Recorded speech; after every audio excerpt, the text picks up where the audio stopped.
Robert Restaino. Here. Richard Updegrove. Here. Andrea Kleizak. Roll complete.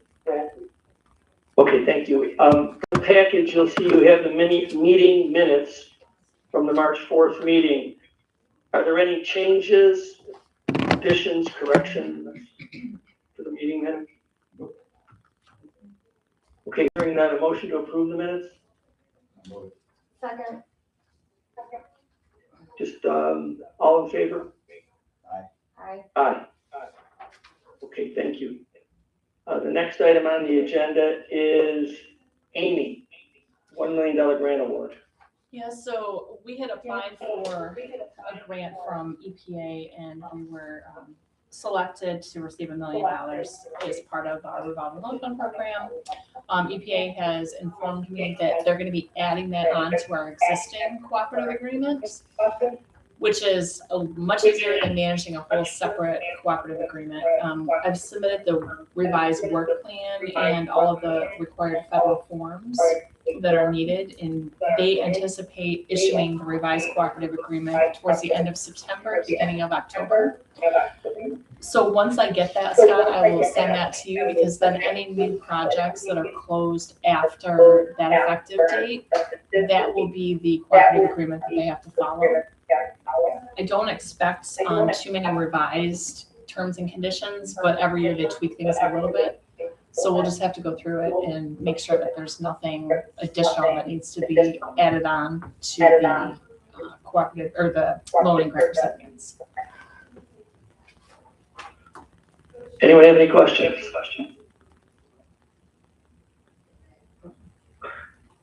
Okay, thank you. The next item is the 2027 budget. Yep, so Margaret sent out the budget. This is the required Paris budget we have to do every year. It basically is a 5-year projection out from the current year. So the 2025 numbers, those are the actual audited numbers.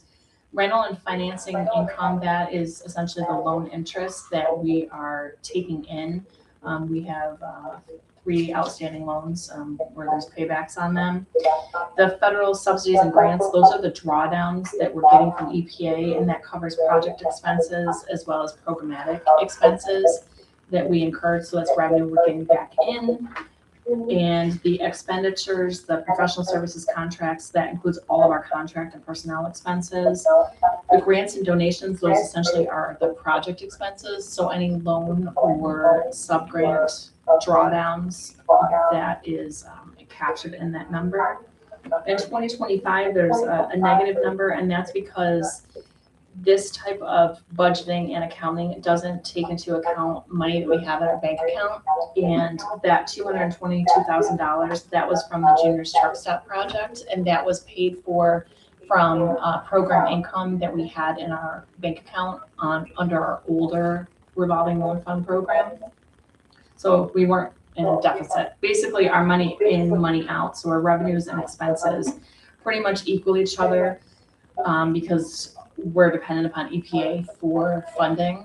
So the overall budget, it doesn't take into account the principal payments that we're getting back in on our loans. Those just are in our bank account. The bank account balance for the older RLF right now is $481,000. And the newer grant that we have, the bank account balance for that is $143,000. And that all of that funding is principal and interest income, as well as a very minimal amount every month for bank interest. So for 26, these are the actual numbers that we've drawn down through last week, in addition to anticipated expenses through the end of September. And then 27 is what we anticipate spending next year. We have multiple loan drawdowns that we're anticipating for the 235 River Road project, as well as some funding that we expect to go out for the 2020 River Road subgrants. And then in 28, I anticipate us doing the balance of the 235 River Road, as well as finishing up the 2020 River Road subgrant, as well as starting work on the People Inc. Project in or Tonawanda. And then in 29, I anticipate those being funding for the remainder of the People Inc. project, as well as new projects we anticipate. And then in 2030, those would be new projects that I anticipate coming over the next year or two. And again, the revenue and expenses pretty much equal each other out, and the dollar amounts you see for the excess, that's essentially the loan interest. Amy, do we have to take any action on this? Yes, so the budget has to actually be voted on and approved, and then it has to be submitted by the 31st of July into the state system. Okay. Are there any questions? Just a couple. So in the professional services contract, is that where you have a part of your salary? Yes, so that's You everything. build that in there? Yep, that's Okay. built in there. Yeah, so that's legal, financial, Yeah. audit, everything. I wouldn't put your salary, you're not employee. Correct. Gotcha. Yeah, And then when loans are being repaid back, does that payback money have different constraints than the original loan money? Or are you going to be a little more liberal with that money? Yes, so it just depends. So the closed money, yes, so we have a closed revolving loan fund grant, and that one is the balance of $481,000. So that can be used for some additional purposes, like we can do investigations, but it all has to be Brownfield related. Yeah. And one of the interesting things with that money is it doesn't trigger federal requirements. So we wouldn't have to do prevailing wage, Davis-Bacon stuff, or the Made in America stuff. So that makes it a little bit more lucrative if we have a cleanup project that maybe wouldn't otherwise trigger those costs, but it's something the board really, feels passionate about and wants to support that project.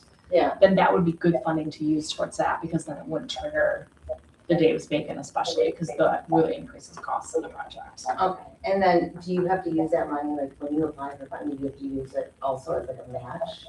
Like, do you have to match some of these funds when you apply? So to date, the program we have not had to use, in recent years, we haven't had to come up with a match. Okay. This money could not be used as a match to match other EPA money. So there is that Oh, restriction. payback money from EPA can't be used to, I gotcha. Okay. So that money, that $481,000, we can't use that as a match towards other federal Brownfield money. That's a restriction. But you don't keep that separate, you just keep it in the same fund and. So we have separate bank accounts, everything has to be accounted for separately. Oh, that one, Yes. yes, gets paid, okay. But yeah, so when it gets paid back, so we closed out a grant last year, and so that money went back into, that got added into the closed one, because there's a separate agreement with EPA. It's called a post-closeout agreement that we have to abide by and report on and everything. So those, we have two separate bank accounts. Can that money be used for loans or grants? Yes. Either one, Yes. but loans only to private. You could give a loan to a public sector, we could do it at 0%. But you just have to be Because the really, public sector will get a grant.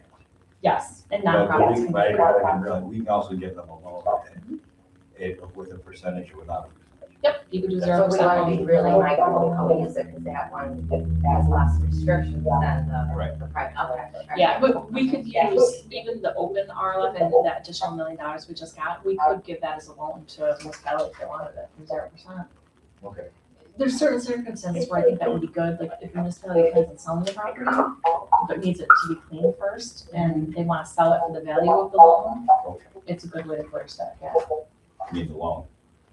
Yeah. Right, that way they, right. That makes sense. And you can mix it too, so let's say, we can only give them $500,000, the project is $800,000, we could give them a $500,000 grant, and then just do a $200,000 loan at 0% interest. Yeah, that's just more work for Scott. Two separate closings. Thank you. Any other questions? Motion to approve the budget? I'll move it. I'll second it. Would you call the roll, please? Robert Restaino, Yes. Richard Updegrove, Yes. Andrea Kleizak, roll complete. Thank you. Project update, Amy. We're moving forward with 2020 River Road and Wheatfields. We had a public meeting at the end of May to talk about the alternative options for remediation. That's one of the EPA requirements. We did get some public comments on that. And we addressed those comments, and that report has been sent to EPA. It was approved, so it's now final. The next step in that is I'm working on an RFP for the remediation engineers. And once that's complete, you know, we can actually start getting into remediation. I've been working very closely with the town of Wheatfield for the last few months on some additional grant funding for park development. We have submitted an application. The town of Wheatfield is the project sponsor, but the county wrote the application for the town. That was submitted to Department of State, and I think it was for $625,000 for some habitat restoration and dealing with some of the invasive species at the site. We have a parks LWRP grant that we're looking to submit this week for park development, and then we're going before the Greenway Ad Hoc Committee this evening for funding to do the signature project, which is a boardwalk type floating platform that can be used for, you know, fishing, public access right at the Niagara River. So that project has a lot of components right now, and it's a very exciting project for the town. So we're moving forward on multiple fronts with that one. 235 River Road, we are working with them.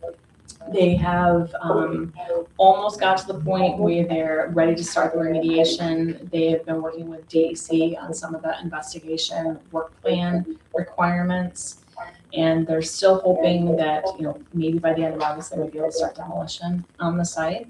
We did receive one invoice from them for work to date that we're still going through, and I'm being very careful to make sure that every single cost that they're charging us is eligible, because there's some investigation stuff that they had put in the invoice that is not eligible. So we're just kind of working through that to make sure everything is 100% eligible for EPA funding. The People Inc. project, they are working at getting their other funding in place, and once that is settled and their housing credits become approved, then they'll be moving forward with closing on the property, and at that time, then we can close on that sub-grant.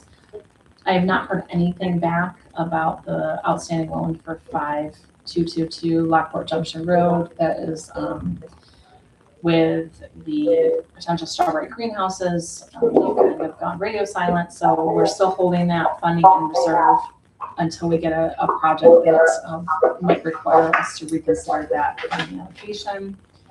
I did get an application for a project in Lockport. I'm working with them on eligibility, and that is a potential project that may come before the board in the next month and a half to 2 months. So we might have to convene a meeting to review that project. And that's kind of everything I have for project updates. Anybody have any question? Okay, thank you, Amy. Scott. All is quiet on the legal front. Nothing to report. That's great.